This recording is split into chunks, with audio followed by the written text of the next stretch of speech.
Population growth के बारे में बात करेंगे कि किस तरीके से ग्रो हो रही है एंड पॉपुलेशन चेंज जो है ये प्रोसेस जो है वो किस तरीके से हमें देखने के लिए मिलता है, इसके बारे में हम यहाँ पे बात करते हैं। सबसे पहले अगर हम यहाँ पे बात करें, population is a dynamic phenomena. Like population जो है ना एक बहुत डायनेमिक फिनोमेना है, क्योंकि अलग अलग तरीके के हमें जो लोग हैं, डाइवर्स पॉपुलेशन जो है वो हमें यहाँ पे देखने के लिए मिलती है। बट अगर हम एब्सोल्यूट नंबर्स की बात करें तो 1901, ये 10 साल के डेटाज यहाँ पे लिए हैं।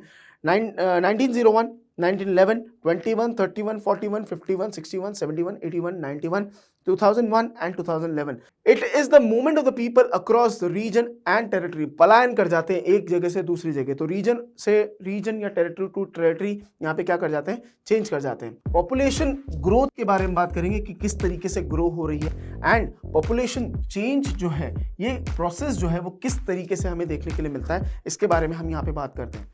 सबसे पहले अगर हम यहाँ पे बात करें, population is a dynamic phenomena. Like population जो है ना एक बहुत डायनेमिक फिनोमेना है, क्योंकि अलग अलग तरीके के हमें जो लोग हैं, डाइवर्स पॉपुलेशन जो है वो हमें यहाँ पे देखने के लिए मिलती है। The numbers, distribution and composition of the population are constantly changing. यहाँ पे अगर हम नंबर्स की बात करें, इनके डिस्ट्रीब्यूशन की बात करें कि कौन से एरिया में कितने हैं, वो डिस्ट्रीब्यूशन, एंड इसका कंपोजिशन, कितने बच्चे हैं, कितने जवान हैं, कितने वृद्ध हैं, ये कंपोजिशन हमें यहाँ पे बहुत कॉन्स्टेंटली बदलती हुई यहाँ पे नजर आती है। This is the influence of the interaction of the three processes. तीन प्रोसेसेस के थ्रू ये चेंजेस हमें देखने के लिए मिलते हैं। First one is the birth rate, second is the death and the third one is the migrations. तो किसी का पैदा होना, किसी का मर जाना और किसी का पलायन कर जाना, माइग्रेशंस हो जाना, ये तीनों प्रोसेसेस की वजह से ये कांस्टेंट चेंजेस जो हैं वो हमें यहाँ पे देखने के लिए मिलते हैं। नेक्स्ट अगर हम बात करें, सबसे पहले पॉपुलेशन ग्रोथ की, ग्रोथ किस तरीके से हम रेफर कर रहे हैं। Growth of the population refers to the change in the number of inhabitants of a country और territory during a specific period, say during the last 10 years. एक पर्टिकुलर स्पेसिफिक टाइम पीरियड के अंदर एक country में या एक territory के अंदर कितने नंबर ऑफ इनहैबिटेंट्स, यहाँ पे जो रहने वाले लोग थे, उनके अंदर ये चेंजेस आए हैं, उसको हम कहीं ना कहीं पॉपुलेशन ग्रोथ यहाँ पे रेफर करेंगे। Such a change can be express in two ways, in terms of the absolute numbers and in terms of the percentage change per year. अब लेट सपोज कि हम यहाँ पे बात करते हैं कि लेट सपोज 2001 के अंदर अगर हम बात करते हैं कि एक पर्टिकुलर टेरिटरी है, उसमें 15 या 16 लाख पॉपुलेशन का पार्ट बनता था। बट वहां पे 2011 के अंदर जब वापस से वहां पे सेंसस हुए तो वहां पे देखने के लिए मिला कि यहाँ पे अब लोग जो हैं वो कितने हो गए, 21 लाख। अगर हम एब्सोल्यूट नंबर्स में बात करें तो हम क्या करेंगे, 2011 के डेटा में से 2001 का डेटा को माइनस कर देंगे।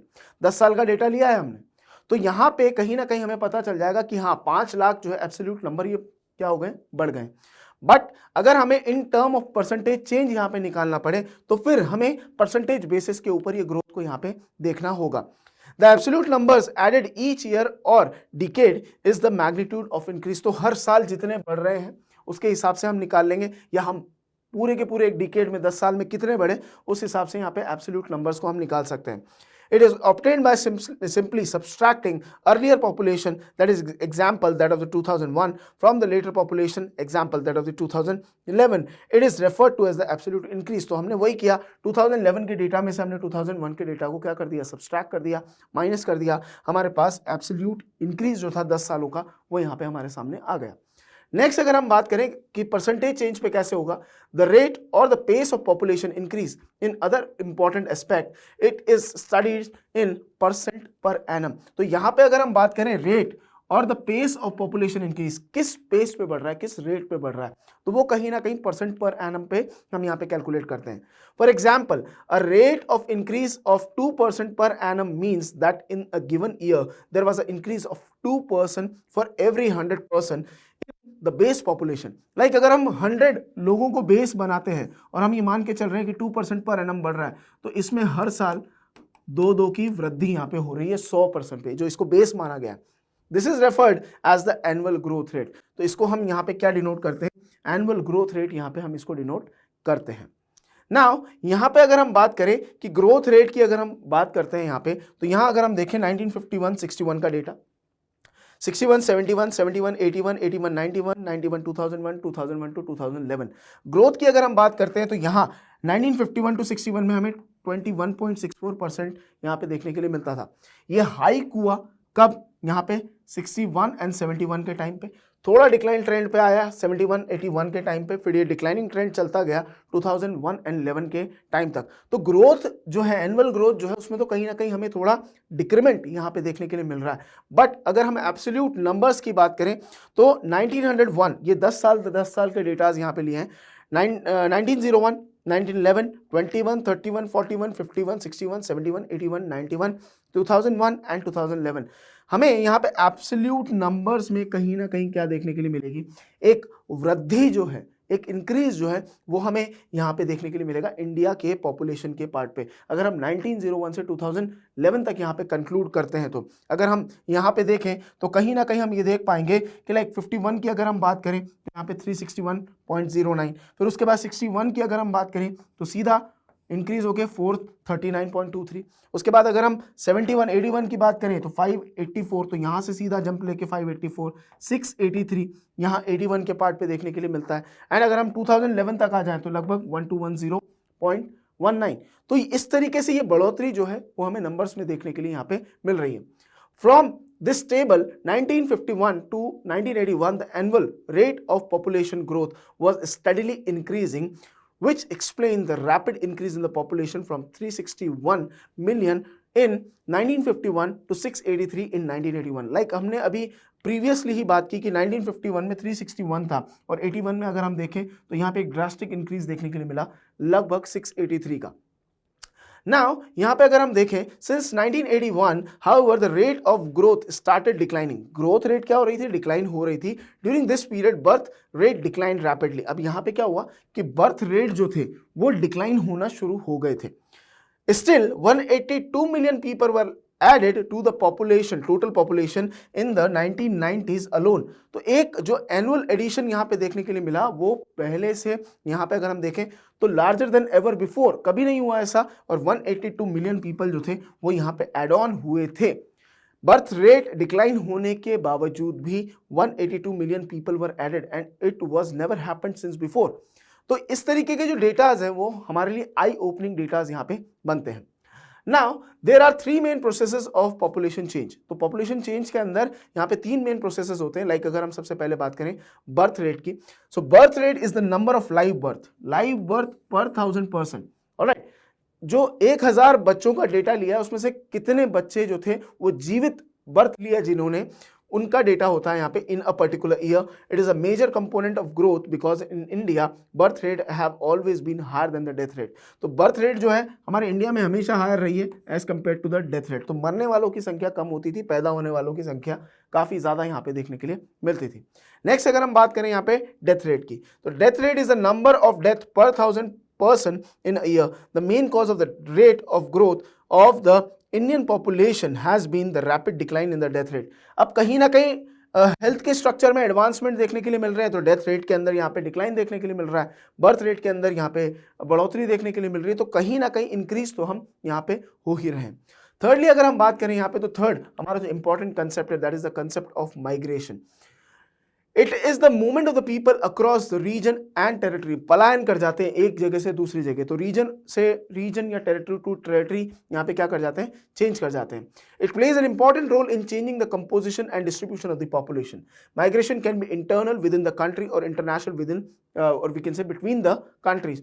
तो यहाँ पे एक इंपॉर्टेंट रोल प्ले करता है कंपोजिशन को चेंज करने में। लेट्स सपोज कि अगर हम बात करें एक एरिया था एक्स, ये एक्स एरिया में हमें पता है कि यहाँ पे 1000 मेल है, 982 फीमेल है, और यहाँ पे अगर हम बात करें तो कहीं ना कहीं हमें 500 जो चाइल्ड है वो हमें यहाँ पे देखने के लिए मिलते थे। अब इस एक्स एरिया से कुछ लोग क्या हुआ, वाई एरिया में यहाँ पे चले गए। वाई एरिया जो था यहाँ पे 1200 मेल्स थे, और उसके बाद अगर हम बात करें यहाँ पे तो 1100 फीमेल्स थी, और यहाँ पे लगभग 700 के आसपास चाइल्ड थे। अब यहाँ पे क्या हुआ, एक्स से वाई में यहाँ पे क्या हो गए, लोग मूव हो गए।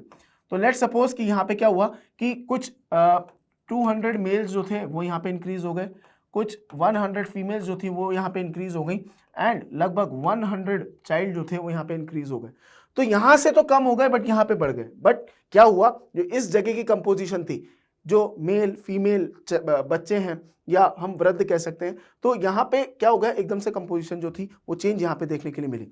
माइग्रेशन जो है वो इंटरनल भी हो सकते हैं, that is within the country from one territory to another within the country, and international भी हो सकते हैं बिटवीन द कंट्री। कोई इंडिया में सेटल्ड था फिर वो बाहर चला गया, कोई बाहर था इंडिया में सेटल हो गया, इस तरीके से यहाँ पे चेंजेस देखने के लिए मिलते हैं। Internal migrations does not change the size of the population but influences the distribution of the population within the nation. Internal migration जो है वो हमारी साइज को तो कम नहीं करेगा, साइज तो कम नहीं होगी क्योंकि एक टेरिटरी से दूसरी में जा रहा है, पर ओवरऑल इंडिया में अगर हम काउंट करेंगे तो वो आएगा, बट एक पर्टिकुलर जगह के डिस्ट्रीब्यूशन जो है पॉपुलेशन का उसको वहां पे चेंज करता है। बट यहां अगर हम देखें, in India most migration have been from the rural to urban areas because of the push factor in the rural areas. ज्यादातर माइग्रेशन हमें रूरल से अर्बन एरियाज में देखने के लिए मिलते हैं। क्यों मिलते हैं? क्योंकि रूरल एरियाज में पुश फैक्टर होता है, यहां से जाओ एंड अच्छी अपॉर्चुनिटीज लो कहां पे, अर्बन एरियाज में, और अर्बन एरियाज में क्या होता है, पुल फैक्टर होता है, वो खींचता है, मैग्नेट है वो। There are adverse conditions of poverty and unemployment in the rural areas and the pull of the city in terms of the increased employment opportunities and better living condition. तो cities वाले part पे क्या होता है, पुल factor होता है, क्योंकि rural areas में ज़्यादातर पोवर्टी अनएम्प्लॉयमेंट का सिनेरियो देखने के लिए मिलता है, तो सिटीज़ जो है वो खींचती हैं उनको। हमारे पास अच्छी एम्प्लॉयमेंट अपॉर्चुनिटीज़ हैं, बेटर लिविंग कंडीशंस हैं, तो आप यहाँ पे आएँ एंड कहीं ना कहीं आप अपने लाइफ को सिक्योर यहाँ पे करें। तो इस तरीके से अगर हम देखें तो पुश एंड पुल फैक्टर यहाँ पे हमें देखने के लिए मिलता है। Migrations not only the population size but also the population composition of the urban and the rural population in terms of age and sex composition. तो कहीं ना कहीं यहाँ पे population size को ही नहीं, but जो एक population composition है रूरल और अर्बन एरियाज की, उसको भी यहाँ पे क्या करता है, चेंज यहाँ पे करता है। In India, the rural-urban migrations has resulted in a steady increase in the percentage of population in cities and towns. तो रूरल से जो अर्बन एरियाज में आ रहे हैं लोग, उसकी वजह से जो सिटीज एंड टाउन्स वाले एरियाज हैं वहां पे हमें पॉपुलेशन का पार्ट जो है वो काफी ज्यादा यहाँ पे देखने के लिए मिलता है। नेक्स्ट अगर हम देखें, the urban population has increase from 17.29% of the total population in 1951 to 31.80% in 2001। तो इंडिया के अंदर जितना पॉपुलेशन है कहीं ना कहीं उसका 17.29% जो था वो हमें यहाँ 1951 के पार्ट पे सिटीज अर्बन एरियाज में देखने के लिए मिलता था, बट अब वो बढ़ के कितना हो गया है, 31.80% हो गया है, कहाँ, 2011 वाले पार्ट पे। सो इस तरीके से हम देख रहे हैं कि यहाँ पे ये बहुत सारे कंडीशंस जो हैं ये मैटर करते हैं किसी भी एक कंट्री के पॉपुलेशन साइज में, एक एरिया के पॉपुलेशन कंपोजिशन के अंदर चेंजेस यहाँ पे लेकर आने में।